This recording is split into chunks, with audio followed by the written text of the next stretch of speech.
Jueces capítulo 7. Durante varias semanas estuvimos analizando el capítulo 6, viendo el llamado de Gedeón, su respuesta, los ajustes que él tuvo que hacer en su vida, cómo tuvo que proceder, no solo en su vida personal, sino en aquellos que estaban a su alrededor, su familia, en su pueblo.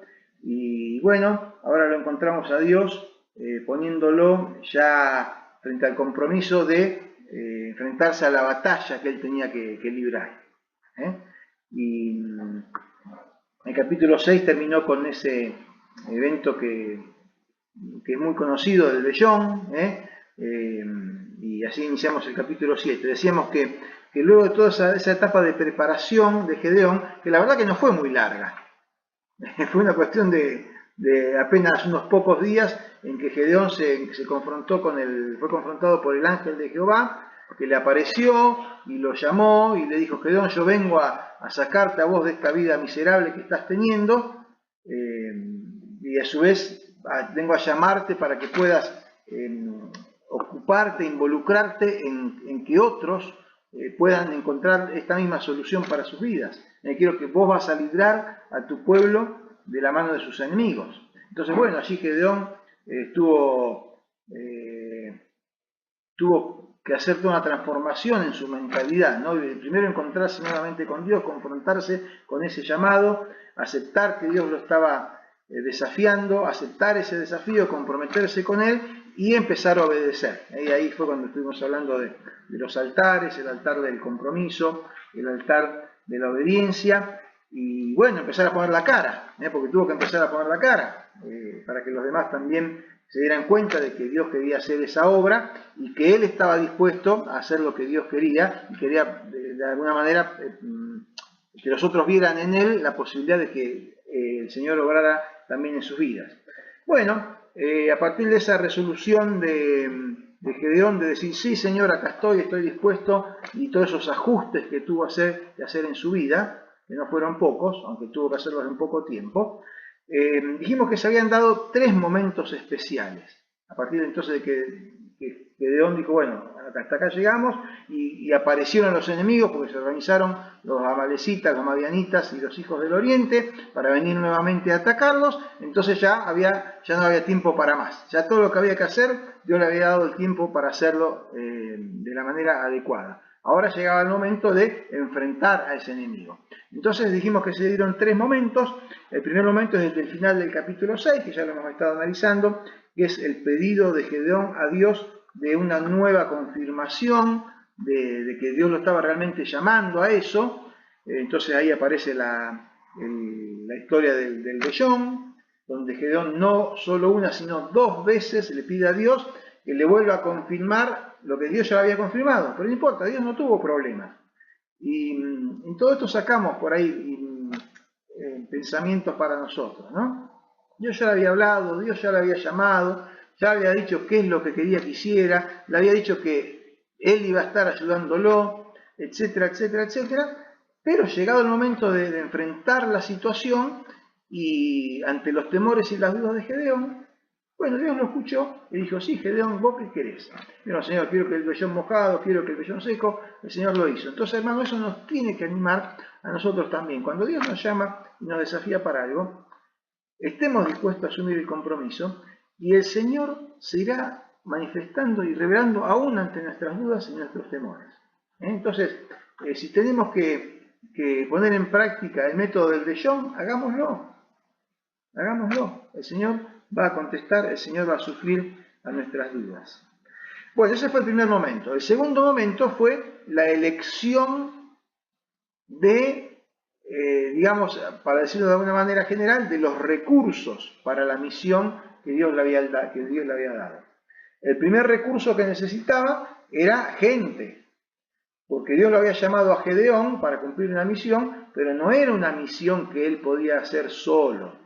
Él podía hacer por su propia cuenta, enfrentar a decenas de miles de madianitas y de amalecitas que venían a confrontarlos periódicamente, ¿no? Entonces, dice que Gedeón convoca, hace una convocatoria entre la gente, y se le suman 32.000 hombres para formar su ejército. Esto también ya lo conversamos la semana pasada, simplemente lo estoy poniendo en contexto una vez más. 32.000 hombres que nosotros diríamos un montón, pero cuando vimos la cantidad que era el ejército contrario, vimos que era o apenas la cuarta parte, un poco menos de la cuarta parte de lo que era el ejército contrario. Pero bueno, algo para empezar, para poner cierta resistencia, podríamos decir que servía. Pero Dios no lo había llamado a oponer resistencia a los ataques del enemigo. Dios lo había llamado a enfrentarlos con fuerza, con valor, con la compañía y el obrar de Dios para derrotarlos, para vencerlos, para sacarse de encima a esos enemigos, ¿no? Entonces allí estaba el quid de la cuestión. Y esta situación, yo lo decía y lo quiero mencionar una vez más hoy, toda esta situación de los 32.000 que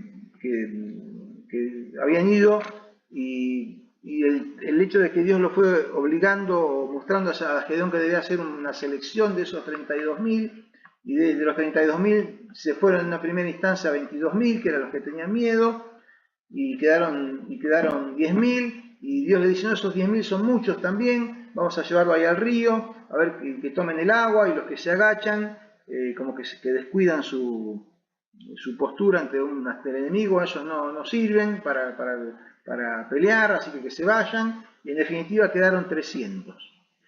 Y yo reflexionaba, aun cuando eran 32.000, eran mucho menos que los otros, ni hablar ahora que eran 300. Pero esta situación y todo lo que sucedió a continuación resultan en gran aliento y testimonio para nosotros, hermanos, porque lo decíamos el otro día, ¿cuándo alguna vez como cristianos hemos estado en mayoría para enfrentar una batalla en la que Dios nos involucra? Yo no sé, ¿ustedes se acuerdan alguna vez que hayan estado en mayoría en estas batallas en las que Dios nos pone al frente? Yo creo que no.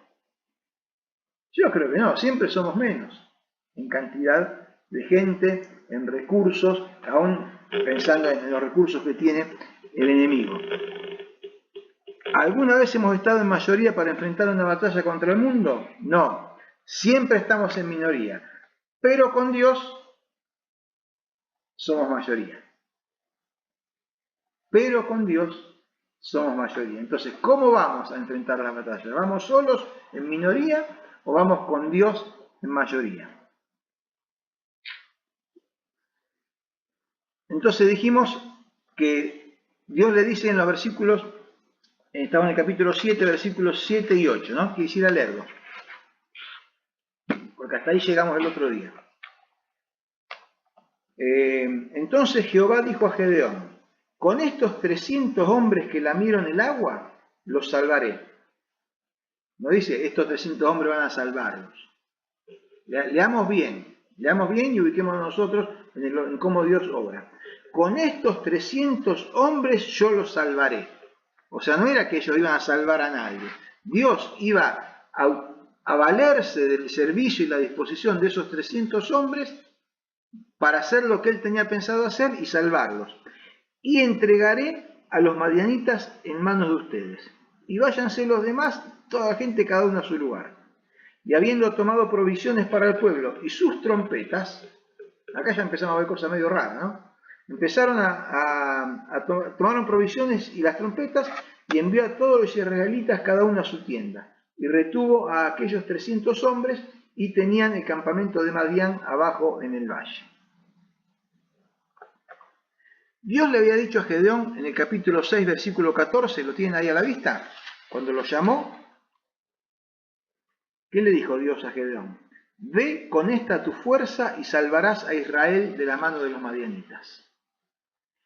Ahora bien, era un llamado para él personalmente. Ve con esta tu fuerza y salvarás a tu pueblo de los madianitas.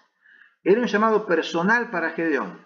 Pero llegado el momento, Dios proveyó de quienes le acompañarían en la tarea.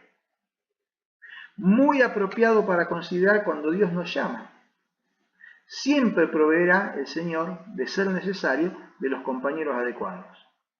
Hermanos, y así es y así funciona la iglesia en este caso, ¿no? Dios a lo mejor pone en uno la inquietud, pone en uno el desafío, el cual irá expandiendo al corazón de los otros también. Pero llegado el momento, proveerá de los compañeros adecuados para llevar adelante la tarea. Y tengamos en cuenta algo más. A veces nos tocará ser Gedeón y a veces nos tocará ser soldado. Eso también debemos tener en cuenta. A veces somos Gedeón porque el Señor nos llama y nos pone un desafío y nos llama quizás a hacer punta en ese desafío. Y pondrá otros a nuestro alrededor para sumarse. Y a veces nos tocará ser de los que nos sumamos a ser colaboradores, a ser soldados del ejército del Señor. Así que bueno, creo que son todos pensamientos que el Señor va mostrándonos a través de este pasaje y que debemos tener en cuenta para el momento de ponerlo en práctica. Bueno, volvamos a los 300 soldados que quedaron. Volvamos ahí. Dios le confirma a Gedeón que con estos 300 hombres los salvaría y le ordenó que mandara a todos los demás a su casa. También, sin revelarle completamente a Gedeón cuál era el plan de acción previsto, porque Dios muchas veces obra así, Dios va mostrando, bueno, este es el desafío, esto es lo que vamos a hacer, pero no dice bien claramente todos los pasos, ¿no? Sino que va mostrando y va revelando de a poco. Entonces, sin decirle completamente cuál era el plan de acción previsto, le dio indicaciones acerca del acopio de materiales que debían hacer. Y habla de dos tipos de materiales, provisiones y... ¿cuál era el otro? Versículo 8, 7, 8, provisiones y trompetas. Sí, señor. Extraño, ¿verdad? Porque uno diría, bueno, preparen las espadas, saquen el filo, el arco y la flecha, como leíamos antes en el Salmo 18, hagan ejercicio, practiquen. Extraño esto de las trompetas. Pensemos que ellos acá no sabían nada qué es lo que iba a pasar. Dios les dijo, preparen las trompetas, llévense la comida, las provisiones y las trompetas. Muy extraño.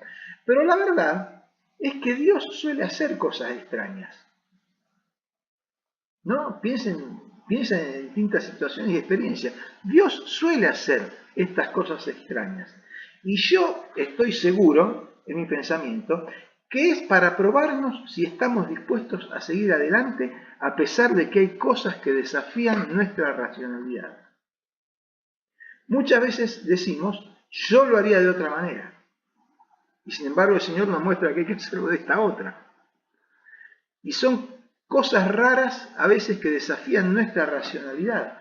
¿Para qué las trompetas? ¿Qué sé yo? ¿Para qué? Nosotros sabemos pues para qué, pero ya tenemos la historia completa que la podemos leer. Pero en ese momento ellos que estaban ahí, medio muertos de miedo, porque habían quedado 300 contra semejante ejército enemigo, y encima Dios les dice, llévense las trompetas.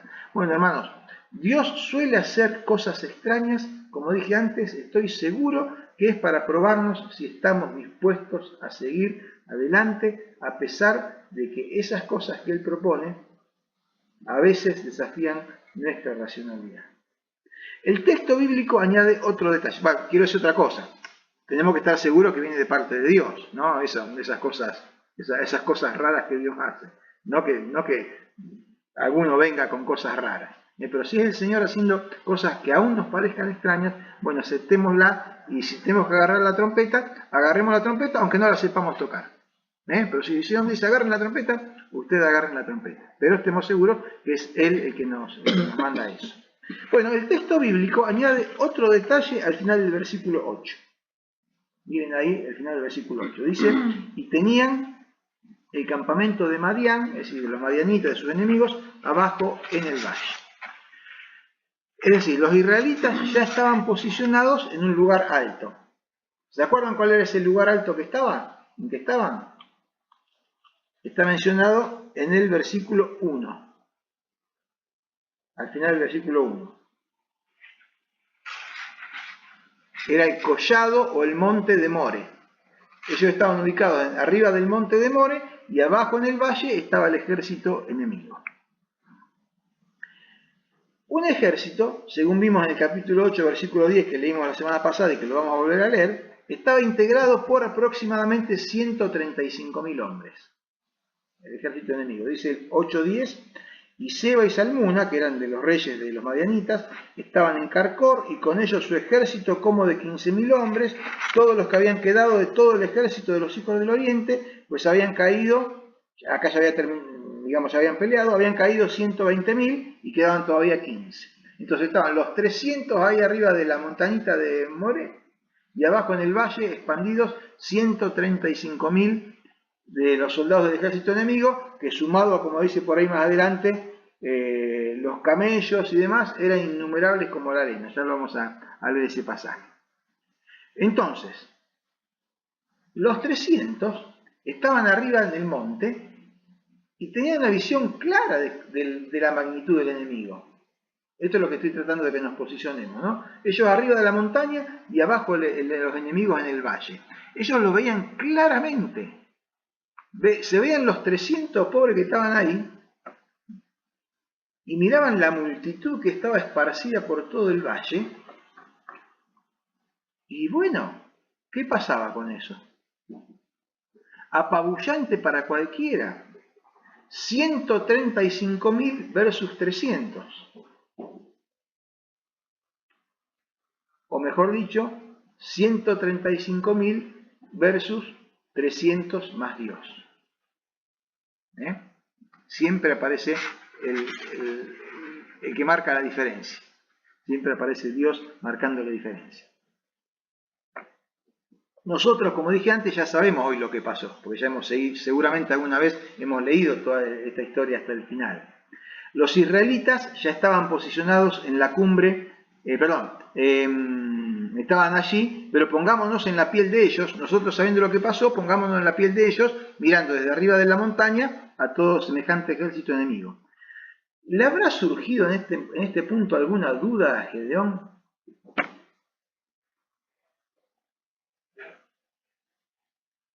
Yo no sé, si yo hubiera estado ahí,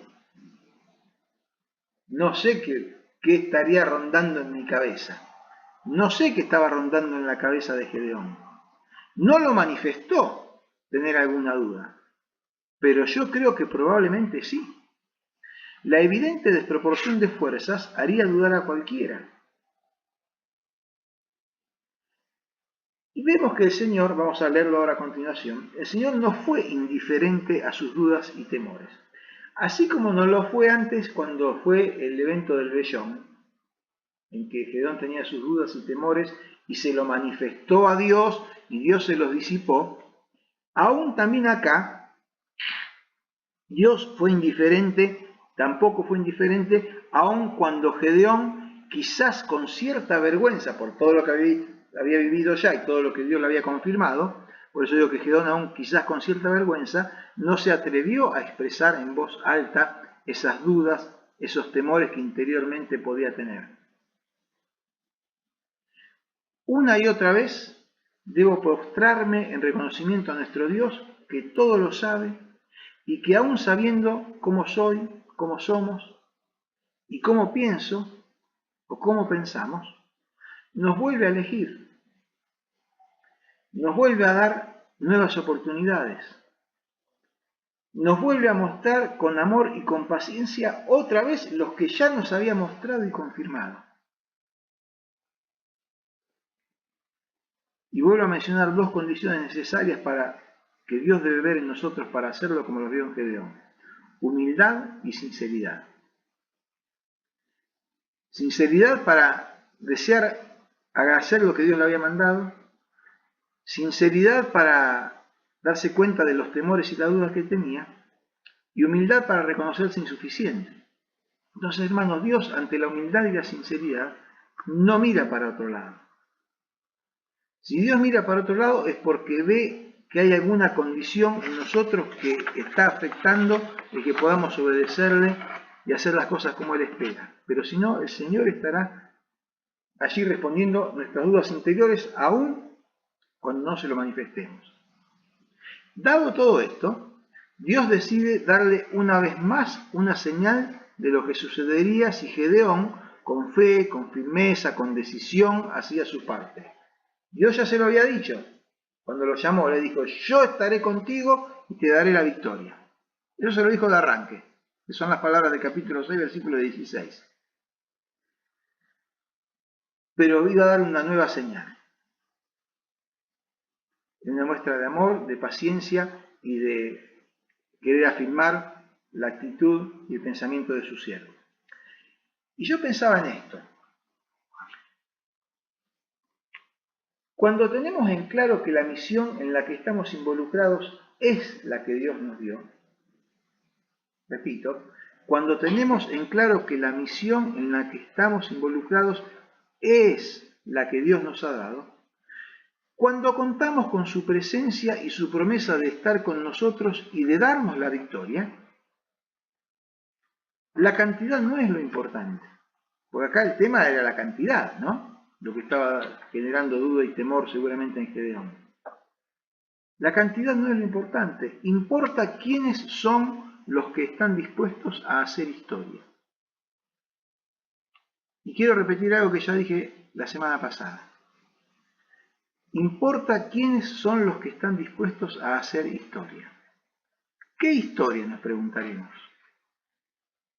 Historia en la vida de aquel, como dije el otro día, aunque sea uno, o en la vida de aquellos que serán impactados por el Señor a través nuestro. Eso es hacer historia, a los ojos de Dios. Hacer historia en la vida de, aunque sea uno, que será impactado por nuestra obra al servicio del Señor. Y esto de uno, no digo para que nos conformemos con afectar la historia de solamente uno. Lo que sí digo es que si emprendemos algo y ese algo afecta, aunque sea uno, habrá valido la pena.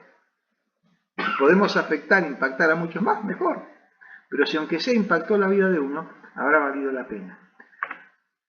Como ya dije, los 22.000 pasaron a la historia como los cobardes. Cuando Gedeón le dijo, los que tengan miedo váyanse, 22.000 se fueron. Esos 22.000 pasaron a la historia como los cobardes. Los 9.700 pasaron a la historia como los ineptos. No estaban preparados. Los 301, los 300 más Gedeón, pasaron a la historia como los valientes que fueron obedientes y partícipes de la victoria que Dios tenía preparada para ellos. Porque Dios ya sabía lo que iba a hacer. La victoria ya estaba preparada. Faltaba ir dando los pasos para que se consuma. Hermanos, como estamos viendo y seguiremos viendo, lo más grande, lo milagroso, lo imposible, ¿quién lo hizo? Lo hizo Dios, lo hizo. Ellos hicieron lo que Dios puso en sus manos hacer y lo hicieron bien, con esfuerzo y con valor. Y traigámoslo a nosotros. Lo milagroso, lo más grande, lo imposible, lo hace Dios. Nosotros tenemos que hacer lo que Dios puso en nuestras manos, lo que Dios nos mostró que es nuestra responsabilidad, que nos cabe a nosotros. ¿Y cómo hacerlo? Hacerlo bien, también con esfuerzo, también con valor. Y esa suma virtuosa da como resultado la victoria.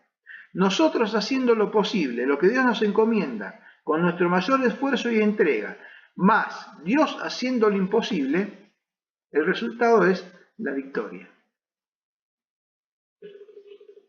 No solo en el ejemplo de Gedeón lo vemos reiteradamente a lo largo de la palabra del Señor y lo podemos ver a lo largo de nuestra experiencia cuando lo hemos hecho de esa manera y sabemos que el Señor lo seguirá haciendo. Se trata de tener en claro el llamado, como lo tuvo Gedeón, tener en claro la misión, como Gedeón la tenía, y tener en claro la presencia de Dios, como Dios una vez más se lo estaba reafirmando aquí. Avanzamos un poquito más. Vamos a leer el capítulo 7 del 9 al 15. ¿Lo querés leer, la Marisa? 7 del 9 al 15. Aconteció que aquella noche Jehová le dijo, levántate y desciende al campamento, porque yo lo he entregado en tus manos. Y si tienes temor de descender, baja tú con Fura tu criado al campamento, y oirás lo que hablan. Y entonces tus manos se esforzarán y descenderás al campamento. Y él descendió con Fura su criado hasta los puestos avanzados de la gente armada que estaba en el campamento. Y los madianitas, los amalecitas y los hijos del oriente estaban tendidos en el valle como langostas en multitud, y sus camellos eran innumerables como la arena que está a la ribera del mar en multitud. Cuando llegó Gedeón, he aquí que un hombre estaba contando a su compañero un sueño, diciendo: He aquí yo soñé un sueño. Veía un pan de cebada que rodaba hasta el campamento de Madián, y llegó a la tienda y la golpeó de tal manera que cayó, y la trastornó de arriba abajo, y la tienda cayó. Y su compañero respondió y dijo: Esto no es otra cosa sino la espada de Gedeón, hijo de Joás, varón de Israel. Dios ha entregado en sus manos a los madianitas con todo el campamento. Che, y Gedeón estaba ahí escuchando esto. Y Gedeón estaba escuchando esto, que ellos no sabían que él estaba ahí, y Dios le estaba reafirmando por boca del enemigo lo que ya le había dicho que iba a hacer. Me hace acordar a la experiencia que yo le dije que una vez tuve una experiencia con el vellón. ¿Se acuerda que yo le dije, que pregunté si alguna vez había tenido?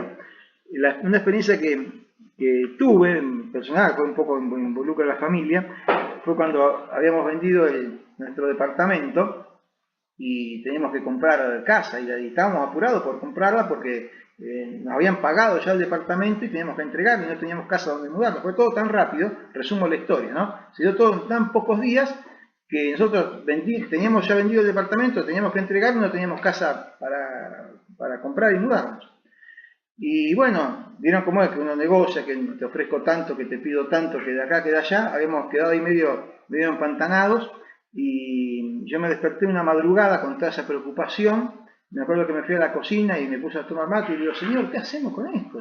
Danos, si vos nos trajiste hasta acá, ya sabés cómo va a resultar esto, pero mostrame cómo seguir. Y me acordé de Gedeón, y de esta experiencia del vellón, y le dije al Señor: mira, Señor, porque el tema en cuestión era que nosotros teníamos vista la casa, pero no teníamos toda la plata que faltaba para pagarla. Y no teníamos tiempo tampoco para estar gestionando créditos y demás, porque se nos consumían los días. Y yo digo, la única salida acá es que el dueño de la casa que nosotros queremos comprar acepte financiarnos él directamente, sin tener que recurrir a un banco ni a ninguna entidad, acepte financiarnos él la plata que nos falta. Y digo: mira, Señor, vamos a hacer una cosa, porque si no es esta casa, tiene que ser otra. Pero yo tengo que definirlo allá, porque no puedo seguir entretenido con esta casa, que es la que estamos viviendo nosotros hoy. No puedo seguir invirtiendo días en esto si el camino está por otro lado. Entonces le dije al Señor: mira, Señor, yo voy a ir esta tarde, voy a ir hoy a hablar con el de la inmobiliaria. Si el dueño acepta financiarnos él, es tu respuesta: es el vellón seco ante el campo mojado, o el vellón mojado ante el campo seco. Y si no acepta, bueno, yo ya corto esto y vamos para otro lado, porque quiere decir que vos tenés otra cosa preparada. Bueno, resumo. Lo llamo al tipo, me dice: bueno, veniste esta tarde. Entro a la oficina del dueño de la inmobiliaria, que manejaba la venta de la casa. Y bueno, como siempre no llega, empieza a hablar de Bueyes Perdido 2 o 3 minutos, y me dice: Hugo, yendo a lo nuestro, ¿por qué no le pedí al dueño que te financie la plata que te falta? Porque te lo va a dar, te lo va a hacer, dice, porque le quiere vender la casa a ustedes. Ya nos había rebajado del precio, nos había rebajado una cantidad interesante de la plata que pedía, porque no llegábamos. Y cuando yo voy, y el tipo me dice lo que digamos, me presenta el vellón. Él mismo me dijo: ¿por qué no le pedís que él te financie, que te va a financiar porque le quiere vender la casa a ustedes? Entonces yo le digo: mira, José Elena, no recuerdo, ustedes conocen la inmobiliaria, le digo: José, eso es lo que yo te venía a decir. Y la verdad que eso, lo que vos me decís, es una respuesta de Dios, no es una respuesta tuya. Una respuesta de Dios para que podamos caminar esto. Le digo: sí, decirle que sí. Sí, proponéselo que es lo que yo quiero hacer. Así que bueno, esa es mi experiencia más nítida, el recuerdo más importante que tengo con esto del vellón, ¿no? Y me acordaba al leer esto, ellos no sabían que Gedeón estaba escuchando, pero Dios le estaba diciendo a través del enemigo que había entregado en manos de Gedeón al ejército enemigo. Así que miren, hermanos, si Dios no fue misericordioso con Gedeón. Y cuántas veces, ustedes tendrán seguramente alguna historia en que puedan dar testimonio de esto. Dios siendo generoso, siendo amoroso y siendo paciente para con nosotros, Y si no, metete porque este es el camino que yo te puse y va a terminar bien. Porque este es el camino, este es el plan. Estoy ensanchando el camino debajo de tus pies. ¿Se acuerdan que leíamos en el Salmo 18? ¿No? Este es el camino, anda por acá. Hermanos, seguir el llamado de Dios a servirle es una cosa muy seria. Y lo repito, seguir el llamado de Dios a servirle es una cosa muy seria. Cuando Dios pone algo en nuestras manos delante de nuestro y nos muestra con claridad que es lo que tenemos que hacer, es una cosa muy seria. Nos involucramos en sus propósitos eternos y muchas veces no lo meritamos debidamente. Lo tomamos como algo más. Y ese es un gran error. Es un gran error en el cual muchas veces caemos. Cuando decimos que Dios llega a nosotros para cambiar nuestra realidad, transformarla para bien, conforme a sus planes divinos, y que llega a nosotros también para que nos sumemos a sus propósitos de transformar la vida de otros a nuestro alrededor, aquello que designamos con una frase simple y profunda, ¿no? Se nos ocurrió decir que esto sería como dar sabor a nuestro mundo, ¿no? Cuando hablamos de eso, estamos hablando de algo muy serio. Dios se lo toma muy en serio. Dios se lo toma muy en serio y nosotros debiéramos tomarlo igual. ¿Es casualidad esto que leímos en este último párrafo? ¿O es demostración de la paciencia, el amor y la generosidad de Dios para con sus siervos? La respuesta es obvia. ¿Qué hizo Gedeón entonces? ¿Edificó un nuevo altar? No, la situación no daba para eso, ciertamente. Pero fíjense el versículo 15, que no lo leímos antes y lo leo ahora. Cuando Gedeón oyó el relato del sueño y su interpretación, es decir, el diálogo entre estos dos soldados madianitas, adoró a Dios. Yo me acuerdo que aquella tarde ahí en la inmobiliaria adoré al Señor. Gedeón adoró a Dios y vuelto al campamento de Israel dijo, levántense porque Jehová ha entregado el campamento de Madián en nuestras manos. Fortalecido y seguro salió a cumplir la misión. Y la historia sigue, pero lo vamos a dejar para el jueves que viene, que ahí vamos a terminar con Gedeón, el próximo jueves. La historia sigue, pero creo que ya acá tenemos bastante para reflexionar, pensar, fortalecernos y animarnos, hermanos, en cada uno de estos aspectos que hemos mencionado, para que cuando el Señor nos llama y nos desafía, nos lo tomemos en serio, porque Él se lo toma en serio. Entonces que nosotros estemos a la altura con nuestras actitudes, nuestros pensamientos, aún nuestras dudas y temores, para ser sinceros delante del Señor y decir, Señor, necesito que me afirmes en esto, que me muestres que en tu misericordia me estés sosteniendo como lo hizo con ellos. Y ellos ahí ya animados se levantaron y se prepararon para ir a la batalla. Bien, hermanos, que el Señor nos bendiga. Creo que esta historia de Gedeón nos está dando bastante hilo para cortar en nuestras vidas, ¿no? En nuestra experiencia con el Señor, en nuestros desafíos personales, en nuestros desafíos como iglesia. ¿Qué batallas tenés por delante? ¿Qué batallas tenemos por delante en conjunto? ¿Cómo las enfrentarás, las batallas que tenés por delante? ¿Cómo las enfrentaremos?